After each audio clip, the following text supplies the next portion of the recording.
¿Quién es mi prójimo? Dice la Biblia en Lucas capítulo 10, el versículo número 30. Respondiendo Jesús dijo: un hombre descendía de Jerusalén a Jericó y cayó en mano de ladrones, los cuales le despojaron e hiriéndole, se fueron dejándole medio muerto. Aconteció que descendió un sacerdote por aquel camino y viéndole pasó de largo.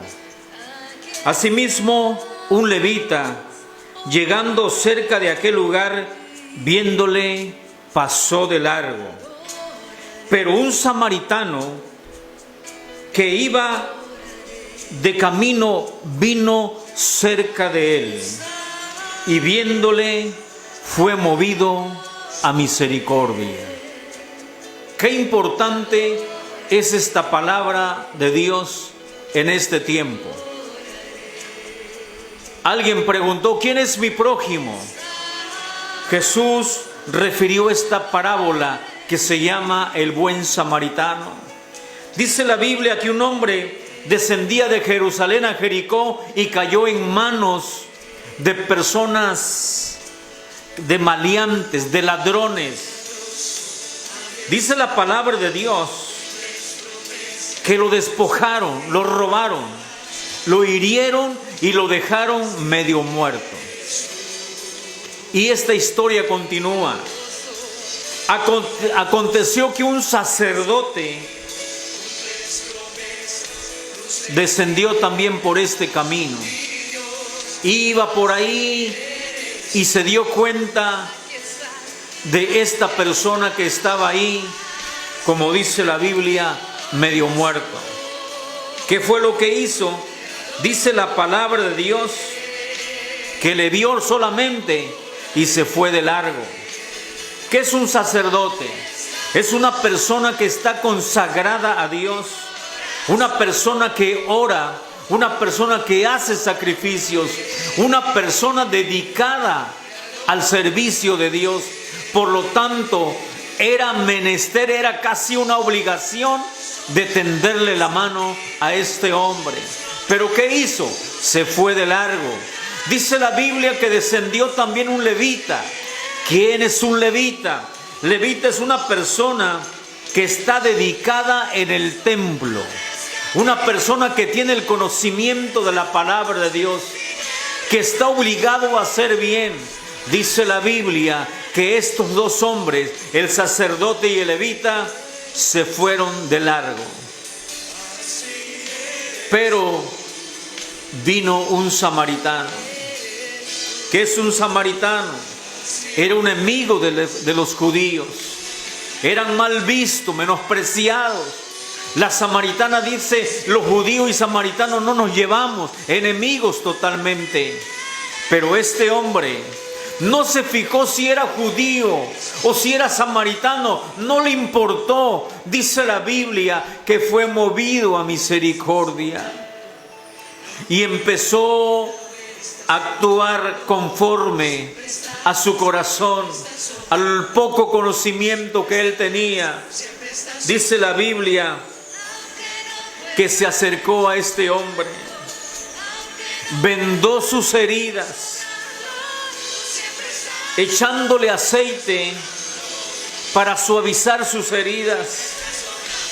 Vino y lo puso en su cabalgadura, le llevó a un mesón y cuidó de él.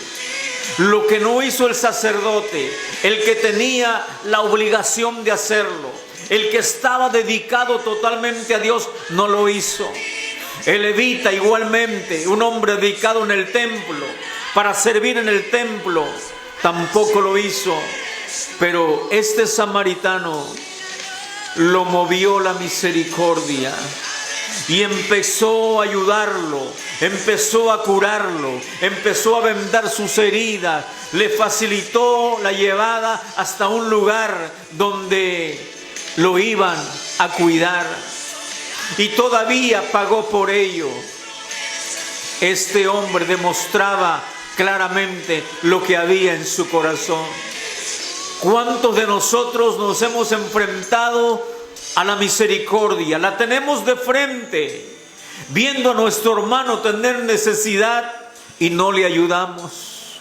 Hay muchos textos de la Biblia que hablan de cómo ayudar. En Primera de Juan, capítulo 1, en Santiago, capítulo 2, ahí habla acerca de esto que debemos de hacer nosotros. ¿Cómo decimos que tenemos a Dios si ni siquiera vemos a nuestro hermano o le ayudamos de una manera?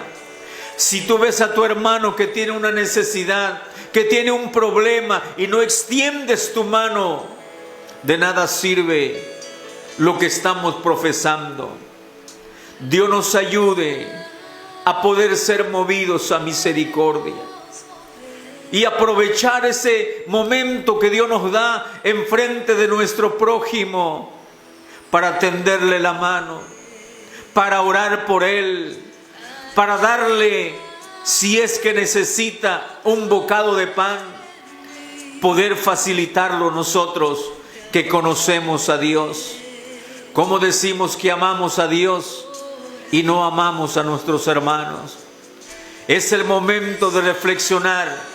Y así como Dios tendió la mano con nosotros, así como Dios nos ha ayudado y nos ha bendecido, también nosotros tenemos que hacerlo de igual manera. Por obediencia a Dios, porque la palabra lo manda y porque las cosas regresan. No se les olvide. Juicio sin misericordia recibirá aquella persona que no tiene misericordia. Y dice la Biblia en las bienaventuranzas: bienaventurados los misericordiosos. Quédate con esto y que Dios bendiga nuestras vidas.